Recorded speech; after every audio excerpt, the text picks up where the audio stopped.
Chers frères et sœurs, voilà, nous revoilà donc à notre rendez-vous du 3.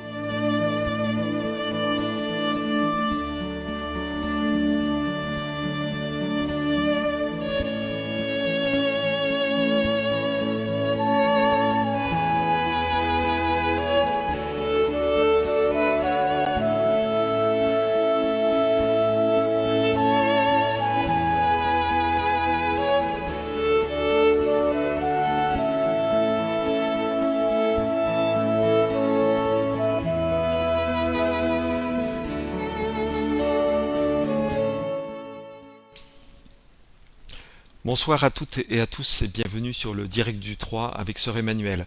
Alors désolé pour ce contretemps technique, hein, nous n'arrivions pas à nous connecter à YouTube, ça marchait pas. Donc c'était indépendant de notre volonté, tout avait l'air de bien fonctionner, tous les essais comme d'habitude, et là ça marchait pas. Enfin voilà, donc merci pour votre patience. On est assez éprouvé cette semaine puisque le site internet a été aussi infecté par un malware. Ça, malware, c'est un code qui s'est caché dans le code du site internet et voilà, c'est comme une sorte de virus. Donc on a dû mettre en place un autre site internet avec plus de sécurité. Donc voilà, je vois que ça marche. Merci. Voilà le Saint-Pape Jean-Paul II, il y a plusieurs Henrinette, Erinette qui parlent, il y a Kizou, il y a voilà, donc tout a l'air de fonctionner. Je pense que maintenant c'est parti. Donc le direct du 3,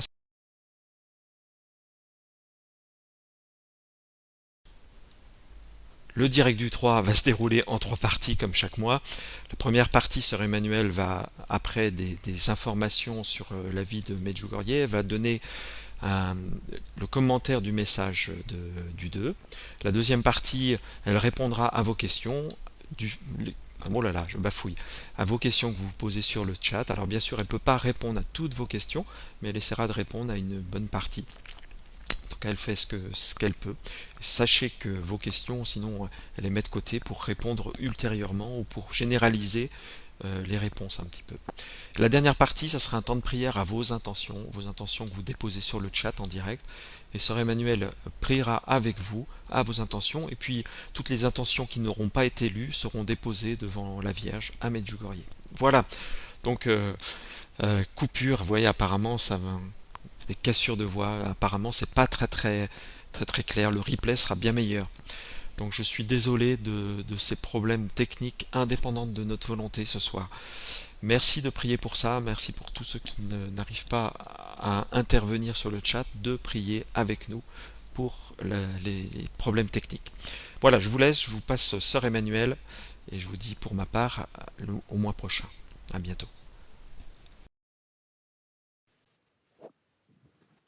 C'est bon. Bonjour à tous. C'est quand même une très très grande joie, malgré toutes ces histoires techniques, de vous retrouver et de vous trouver fidèles au poste pour ce Skype, enfin ce direct plus exactement. Et on a prié les anges, on a prié Saint-Michel-Archange, on a prié les âmes du purgatoire, on a prié la Vierge Marie, Reine du ciel et de la terre. Et voilà. Eh bien, ils ont quand même bien fait leur travail. Alors aujourd'hui, je voudrais d'abord vous dire que je suis rentrée saine et sauve de l'Égypte. On a donc fait une très très belle mission en Égypte. J'étais au Caire, j'ai fait 7 interventions en 5 jours. Cette mission a été très très bien préparée, les églises étaient pleines, les gens très attentifs, très preneurs et joyeux, très, très simples, joyeux dans leur foi, dans leurs convictions. Vous savez que les chrétiens là-bas sont une minorité, ils sont à peu près 24% par rapport à toute la population. C'est pas beaucoup, mais en même temps c'est beaucoup. C'est un ferment très important en Égypte. Et j'ai eu la chance et la joie et la grâce de pouvoir aller un petit peu plus profondément dans ce peuple.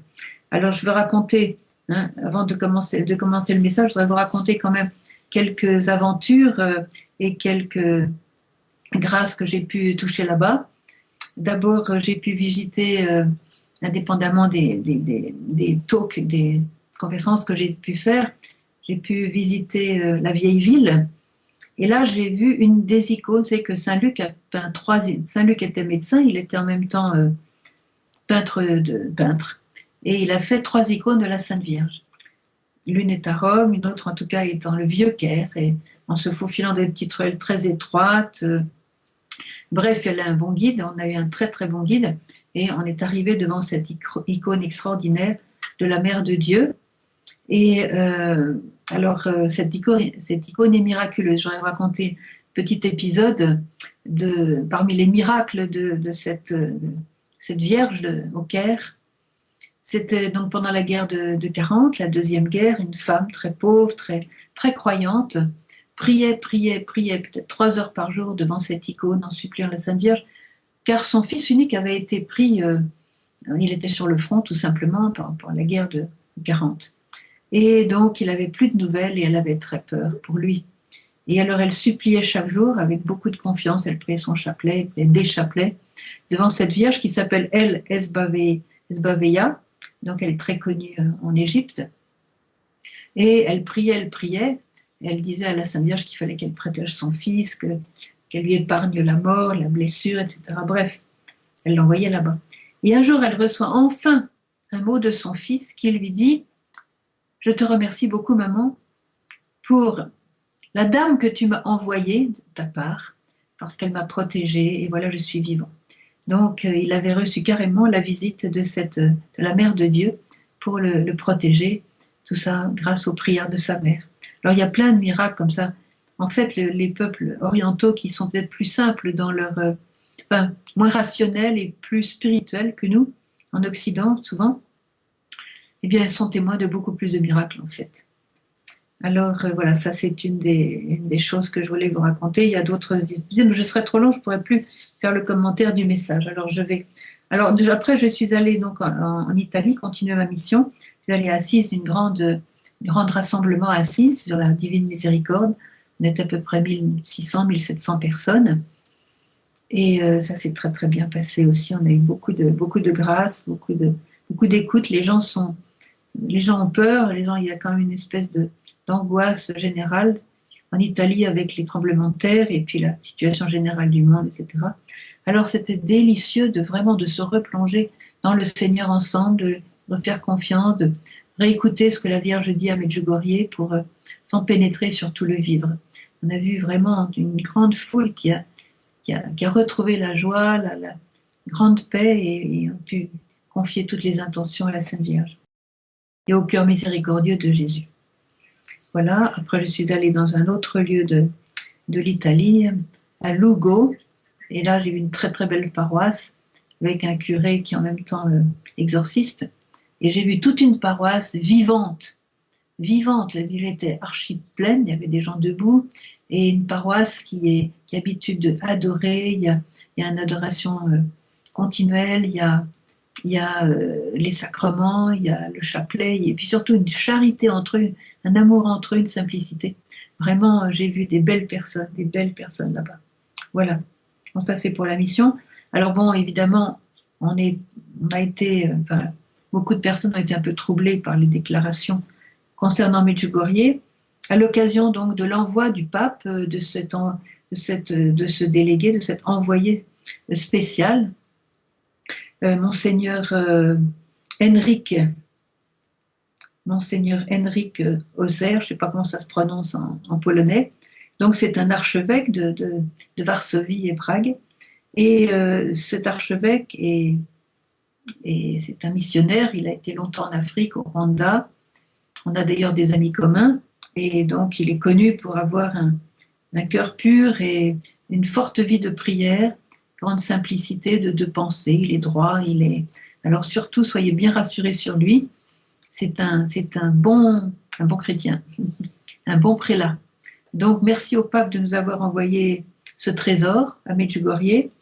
Évidemment, il y a eu la réaction négative de l'évêque de Mostar. Je ne vais pas du tout me lancer sur cette question-là. Je voudrais simplement dire une chose, c'est que dans l'Église, on a des mandats. Quelqu'un qui est mandaté a une parole. Quelqu'un qui n'est pas mandaté exprime son opinion personnelle. Respectable, certes, mais c'est une opinion personnelle. Or, nous le savons, depuis presque le début des apparitions, le dossier a été retiré des mains de l'évêque de Mostar, qui était le précédent, Monseigneur Zanic, et il n'a pas été remis dans les mains de Monseigneur Perich. Donc, Monseigneur Perich, l'évêque actuel de Mostar, n'a pas l'autorité de statuer sur Medjugorje. Il peut exprimer son opinion personnelle, mais ça reste une opinion personnelle. Donc voilà, je voulais dire ça. J'ai rien d'autre à ajouter sur ce thème, parce que souvent les personnes ne sont pas au courant de justement qui est en fonction, qui n'est pas en fonction. D'habitude, c'est l'évêque du lieu, l'ordinaire du lieu, qui donne une opinion sur l'authenticité d'une apparition. Mais là, c'est la commission qui s'est occupée de ça. Donc après la commission, on a cet archevêque qui vient, non pas pour statuer de l'authenticité des apparitions. Je pense que tant qu'elles ne sont pas terminées, ça sera difficile pour Rome de le faire, mais pour établir une pastorale locale, puisqu'il y a des millions et des millions de personnes qui viennent. Donc toute cette pastorale a été laissée aux mains des franciscains jusqu'à présent. Je dois dire, je suis témoin de première ligne, parce que j'habite ici depuis maintenant 27 ans. Je dois dire que cette pastorale a été très fidèlement assurée par les franciscains. Et ça, je leur tire mon chapeau, parce que avoir des foules de tout pays, de toute langue, de toute culture et de toute spiritualité aussi, de cadrer un peu tout ce monde-là, de construire ce qu'il faut, voilà, avec la difficulté due au pays, eh bien, c'est bien. Ils sont restés fidèles et ils sont bien catholiques. Ils ont une foi chrétienne très solide et ils l'enseignent.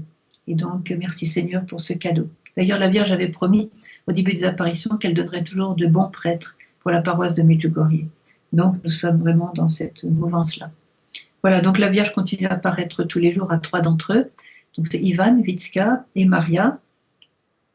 Seule Vitska habite dans la région. Maria vient de repartir en Italie. Elle habite à Monza près de Milan. Elle a 4 enfants, c'est bien qu'elle s'en occupe.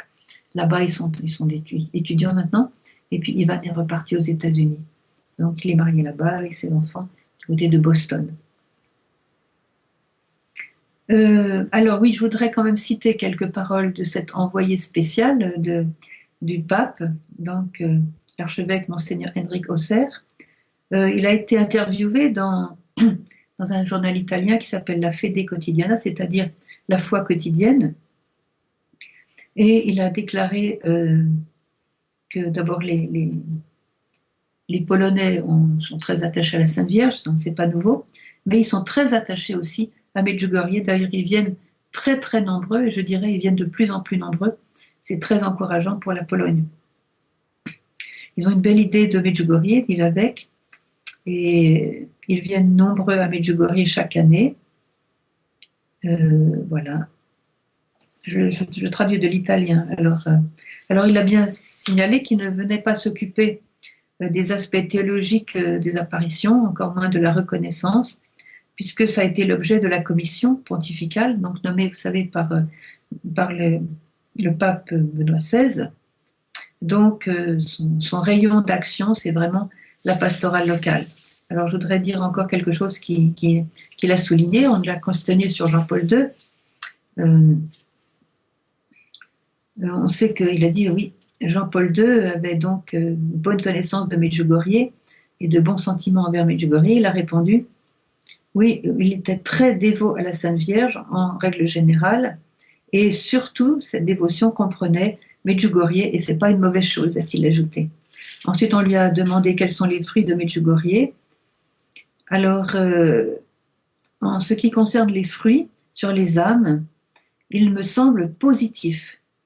Par des fruits, j'entends la pratique des sacrements, les conversions, le changement du style de vie, la participation à la messe et à ce qui arrive à Medjugorje. Voilà ce qui arrive à Medjugorje. Nous ne pouvons pas le nier et je ne peux pas ne pas en tenir compte pastoralement. Voilà. Donc vous voyez, on est plutôt bien parti. Courage et oui, je vous invite à ne pas lire tous les commentaires parce qu'on devient confus. Sachez une chose, voilà, c'est la commission qui a fait le travail demandé par le pape Benoît XVI. C'est le pape Jean-Paul II, c'est le pape François qui va donner une réponse. Et c'est l'envoyé du pape qui va s'occuper de la pastorale. Tout le reste, ce sont des opinions personnelles. Voilà.